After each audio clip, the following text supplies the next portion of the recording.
Okay, so we have this question that came in. It is, why is my agency always stuck in fulfillment bottlenecks? So I'm Tom, this is Aaron, and we have ran multiple agencies. Between us, we have managed hundreds of employees and clients.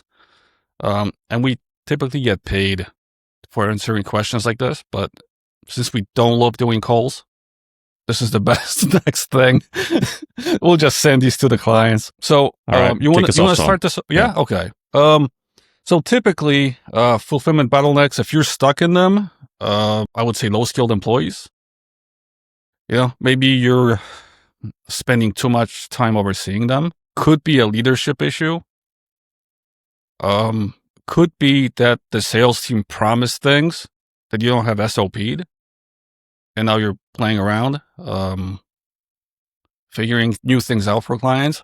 Or the employees sometimes will say, like, sure, we'll do this, and they don't know how to, and now you're stuck getting into it. Or you could just not be productized enough. I mean, typically it's these main things. What do you think? Yeah, so it's like a balance of things. So as the founder and the agency owner, you're usually going to want to try to sell the client, right? While setting as many expectations as you can. But what inevitably always happens is you oversell a bit. You promise them something that you can't really deliver, but you kind of need to promise to make the sale.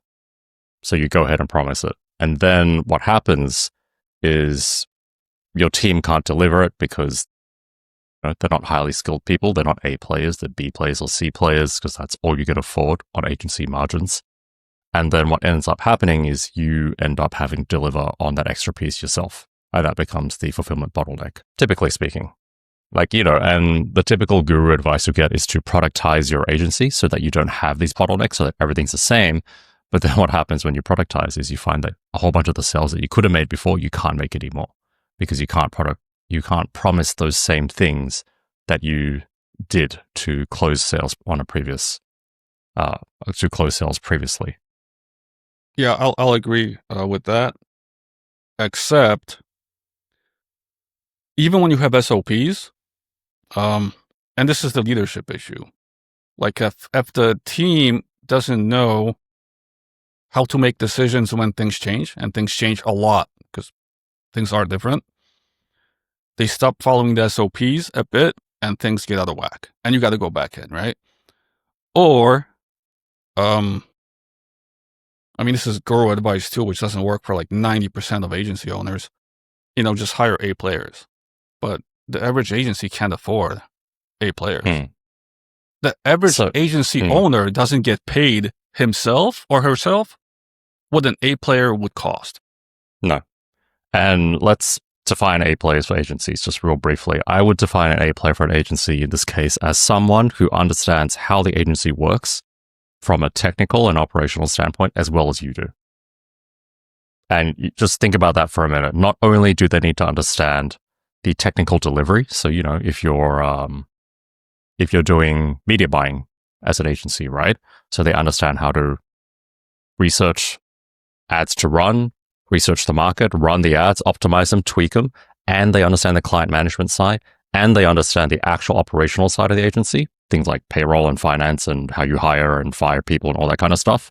That's an A player. But as a small agency, and by small agency, we mean, up to maybe, I don't know, what do you reckon, Tom?